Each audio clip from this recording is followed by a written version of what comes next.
ಗಲಾಟೆ ಮಾಡಿಬಿಡಿ, ಸ್ವಲ್ಪ ಸೈಲೆಂಟ್ ಆಗಿರಿ. ಮಗಳೇ ಹುಡ್ಕೋದು ಅಪ್ಪ ಅಂತ ಇನ್ನು ಕೊಡಲ್ಲ, ಬೇಜಾರು ಮಾಡ್ಕೋಬೇಡಿ. ನಿಮ್ಮ ಮನೇಲಿ ನಮ್ಮ ಮಕ್ಕಳು ನಾನೇ ಸಾಕ್ತಾ ಇದ್ದೀನಿ, ಯಜಮಾನ ತೀರೋಯರ್ ಅಂತ ತಂಗಿಯರಿದ್ದೀರಾ. ನನಗೆ ನಮ್ಮ ಮನೇಲಿ ನಾನೇ ಸಾಕ್ತಾ ಇದ್ದೀನಿ, ಯಜಮಾನರನ್ನ ದುಡ್ದು ಅಂತ ಕದಿದ್ದೀರಾ.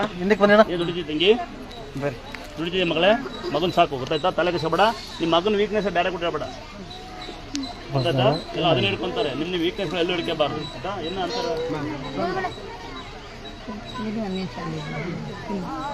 ನೀವೇನು ಕೂಲಿ ಮಾಡ್ತೀರಮ್ಮ? ನಿಮ್ಮ ಗಂಡ ಇದ್ದಾರಾ? ಯಾರಿಗೆ ಗಂಡ ಏನು ಮಾಡ್ತಾನ? ಅವನು ಆಟ ಹೊಡಿಸ್ತಾನ, ಚೆನ್ನಾಗಿ ನೋಡ್ಕೊಂತಾನ ಗಂಡ? ಅಷ್ಟೇ ಹಾಂ. ಎಲ್ಲ ಏನು ಹಿಂಗೆ ಹೇಳ್ತಿರಲ್ಲ, ಗಂಡುಗಳು ಅನ್ನ ಹಾಕ್ತೀರಾ?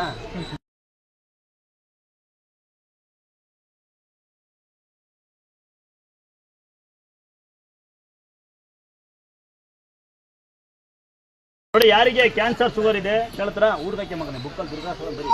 ಯಾರಿಗೆ ಕ್ಯಾನ್ಸರ್ ಶುಗರ್ ಇದೆ ಅಂತ ಬಂದಿರಾ, BP ಇದೆ ಅಂತ ಬಂದಿರಾ, ಬೇವಿನ